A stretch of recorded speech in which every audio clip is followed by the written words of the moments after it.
Wollen wir nicht irgendwas mit. Soll ich den fragen, ob der das erklärt? Mit dem Dingsen? Ja. Also, der muss das ja nicht richtig erklären, ich erkläre es dann danach richtig. Ja. Maxe! Maximilian! Der heißt gar nicht Maximilian. Ist das jetzt ein V8 oder was ist das? Ja.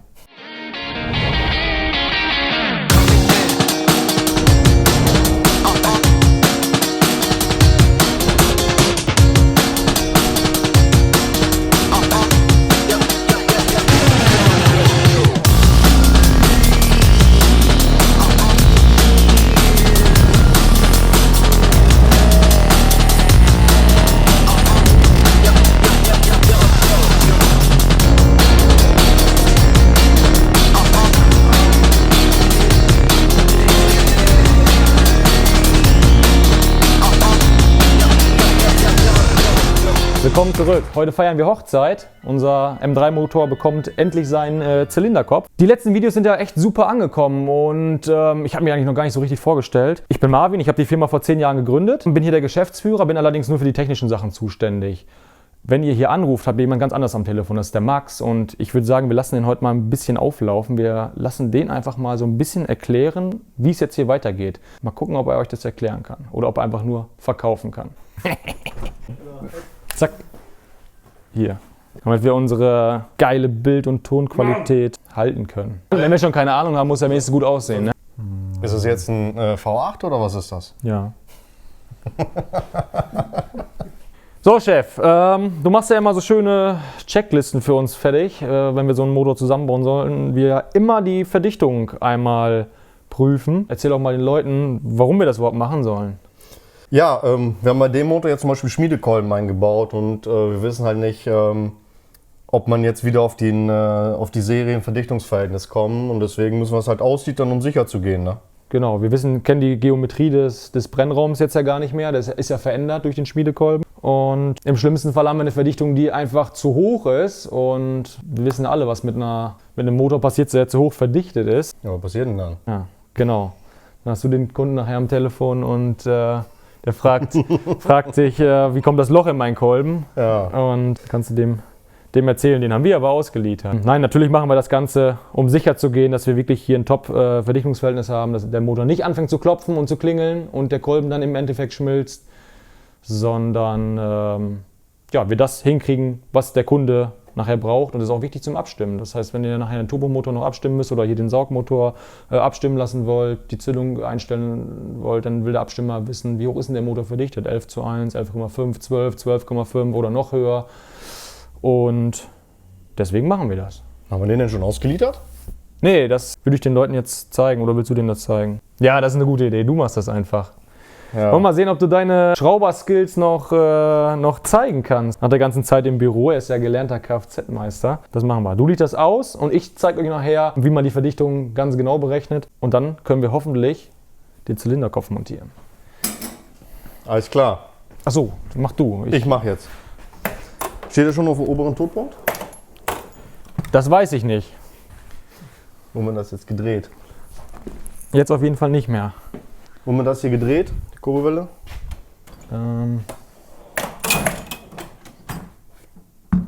Natürlich jetzt alles schon parat hier gelegt, ne? Ja. Weil ich es eigentlich machen wollte, aber egal. So. Was ist mit der Messuhr? Stimmt. Den hab ich Wieso- vergessen. Wie so ein Kfz-Mechaniker. Alles Pima Paddelboot. Ich stelle jetzt hier den oberen Totpunkt ein. An der Messuhr kann ich sehen, wo der obere Totpunkt ist. Da war ich schon Der hat mit der Hand, gerade mit dem Finger, hast du das gesehen? Der hat erst mit dem Finger gedreht, den OT eingestellt und jetzt passt das auch noch auf ein 200-300 genau. Ich bin Feinwerker übrigens, gelernter Feinwerkmechanikermeister. Ja, ich brauche Fett. Und Wo hast du in deiner wir sprechen halt in Schublade? Hundertstel und Ja, bei mir ist alles Zentimeter. Ja, wir müssen hier ein bisschen Fett auftragen, damit das Öl nicht rausläuft. Ich weiß nicht, wie viel Fett man da drauf tragen muss. Reicht das? Ja. nicht so viel Fett. Nicht so viel Fett? Okay. Also nichts gegen Fette, aber müssen wir auch alles wieder runterputzen. Ich versuche mich mal jetzt dran. 20 Milliliter habe ich jetzt eingefüllt. Und jetzt muss man mal gucken, wie viel da so reingehen.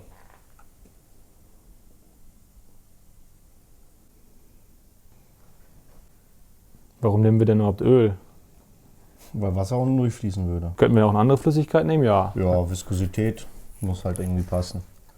Genau. Ja, es kommen ja immer so viele Leute, die sagen, ja, muss irgendwie die Dichte von irgendeiner Flüssigkeit, das ist doch scheißegal. Es geht ja hier um das Volumen und nicht um irgendeine Masse oder sonst irgendwas. Das heißt, wir können das mit Wasser machen, wir können das mit Öl machen, wir können das auch mit Dichtmasse machen. Ob wir jetzt 20 Milliliter oder Kubik Dichtmasse einfüllen oder Wasser oder Öl oder Cola, das ist eigentlich egal. Aber ich kriege die Blasen nicht weg. Ja, da sieht man es wieder. Übung macht den Meister. Ewig nichts mehr gemacht. Ja, ich schätze, die Luftblase geht dann raus, wenn da auch ein Loch drüber ist, ne? Aber ist gar nichts drüber, ne? Wenn die Luftblase einfach abbaut. Die haut einfach ab. Zack, da ist sie weg. Gleich fast. Füllen noch einen Tropfen auf. Aber nee, lass mal. Wir haben jetzt hier überall schon ein bisschen was übergefüllt. Ein bisschen zu viel, ja. Ich meine, es kommt jetzt hier wirklich nicht auf einen halben Milliliter an. Das werden wir dann nachher in der Berechnung sehen. Aber So, wie viel hast du jetzt? 20 minus 3 sind 17. Das heißt, was ist 17? 17, unser Kolben-Domvolumen sind hier jetzt 17 Kubikzentimeter. Ja, also im Prinzip das Volumen, was in der Kolbenmulde verschwinden würde. Und jetzt? Wie war das denn? Theoretisch kann ich praktisch alles, ne? Ja. Jetzt fehlt nur noch die andere Hälfte des Brennraums. Ja. Die haben wir hier. So, das heißt, wir müssten jetzt hier, aber ich brauche noch eine Zündkerze. Oder ist es schon eine? Nee. Da oben liegen die alten Zündkerzen. Da. Film mal hier, diese geilen Kanäle, Alter. Die sind richtig fett. Jetzt machen wir hier auch nochmal wieder ein bisschen Fett dran. Macht ja richtig Spaß. Ich glaube, wir gehen mal wieder eine Woche in die Werkstatt. Besser nicht. Besser nicht! Du brichst dir noch die Fingernägel ab. Muss ich noch Öl holen jetzt, oder? Ne, das reicht. Bist du sicher? Ja. Ich will ja nur den einen auslitern, nicht alle. So, hier genau dasselbe. Mit 20 Milliliter fangen wir an und schauen mal, wo es hingeht. Das ist wie beim Saufen. Ein Pinchen fangen wir an und gucken wir, wo es endet. Denkt sich auch meist einer, warum, ey, Öl im Brennraum. Den will man da ja eigentlich gar nicht haben, ne? Das muss so. 1 Liter auf 1000 ist normal. Ruft doch bei VW an. So, 20 hat nicht gereicht. So, hier haben wir es besser hingekriegt. Und, wie viel ist raus? 31. 31? Ja. 31. Wie viel? 31 Milliliter. Gut. Ich bin fertig. Setzen 6. Hast du gut gemacht, muss ich sagen. Also war wirklich, hätte der Azubi auch hingekriegt. Nein, war super. Genau, wir haben jetzt die Brennraumvoluminas, das war Doppelplural, vom Kolben. Brennraum im Block, Brennraum im Kopf ausgeliefert. Sind zusammen 48 Kubik. Aber hier zwischen liegt ja noch eine Kopfdichtung. Die bietet natürlich auch noch eine gewisse Stärke und dadurch ein gewisses Volumen. Aber das können wir ausrechnen, weil wir haben einfach einen Kreis und eine Höhe. Da können wir gleich mal einmal ausrechnen. Ich muss schon wieder an meinen Mathelehrer denken. Sorry, Digga. Was mache ich jetzt, ne? Würde ich sagen, jetzt bringen wir wieder so die Kompetenz ins Spiel. Ich erkläre euch jetzt natürlich nochmal, nicht wie es richtig geht, aber was wir mit diesen ganzen Daten, die wir jetzt hier gerade ausgeliefert haben, anfangen können und ob die Verdichtung wirklich passt und wir nachher den Kopf draufsetzen können. Ist nächste Woche schon voll mit Aufträgen? Ja, geht immer noch einer rein. Ja, dann gehen wir auf Motoren verkaufen am besten. Alles klar. Also wenn ihr jetzt anruft, kriegt ihr den noch ans Telefon? Nein. Alles klar, Leute. Bis zum nächsten Mal. Das Öl hätte er wenigstens noch wegmachen können. Wir haben uns jetzt hier gerade die beiden Volumen angeschaut und ich erkläre euch jetzt mal gerade, wofür die denn gut sind, beziehungsweise was haben wir denn jetzt hier theoretisch gemacht. Wir haben jetzt im Endeffekt hier oben unseren Zylinderraum, den haben wir ausgeliefert. Das waren ja unsere 17 Kubik. Dann haben wir hier unsere Zylinderkopfdichtung. Die müssen wir auch noch aufaddieren. Das wissen wir jetzt gerade noch nicht, wie viel Kubik das sind. Im Zylinderkopf ist hier unser Brennraumvolumen im Kopf. Das waren, wie viel waren das? 31 Kubikzentimeter. Und ja, ich hoffe, man erkennt das jetzt. Was ist denn überhaupt die Verdichtung? Was machen wir hier überhaupt? Verdichtungsverhältnis. Man hört das immer 10 zu 1, 8,5 zu 1, 12 zu 1. Das ist im Prinzip, es gibt ja auch eine UT-Stellung, wenn der Kolben am unteren Todpunkt steht im Zylinder. Dann habe ich hier ja meinen Hubraum. Das ist mein Hubraum, das zählt zu meinem Hubraum und auch der Zylinderkopf zählt zu meinem Hubraum. Und das Verhältnis von dem Gesamtvolumen zu dem komprimierten Volumen, das ist unser Verdichtungsverhältnis. Das können wir jetzt berechnen. Und zwar folgendermaßen. Boah, ist das schief. Alter, ist das schief. Das war eben noch voll gerade. Wir berechnen den Raum, den die Zylinderkopfdichtung bietet, indem wir den Zylinderdurchmesser hoch 2 mal Pi, damit also den Flächeninhalt der Bohrung, mal die Dichtungsstärke 0,65 mm nehmen. Da kommen wir auf 3,9 Kubik. Und den Hubraum, wie der Name schon sagt, Flächeninhalt nochmal der Bohrung mal den Hub, 91 mm, kommen wir auf 545,7 Kubik. Damit haben wir hier unser Gemälde vervollständigt. Das heißt, wir haben hier unsere 31 Kubik, 3,9 Kubik, 17 Kubik und 545,7 Kubik. Und können jetzt im Prinzip unser Verhältnis ausrechnen. Ich übertrage jetzt mal das Verhältniszeichen hier rüber.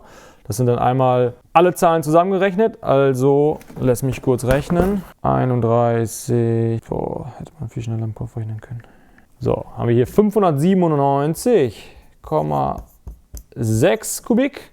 Das ist der komplette Raum im Verhältnis zu dem Verdichtungsraum, also den 3 Kollegen hier oben. Das machen wir jetzt gerade im Kopf. Das sind 48, 51,9.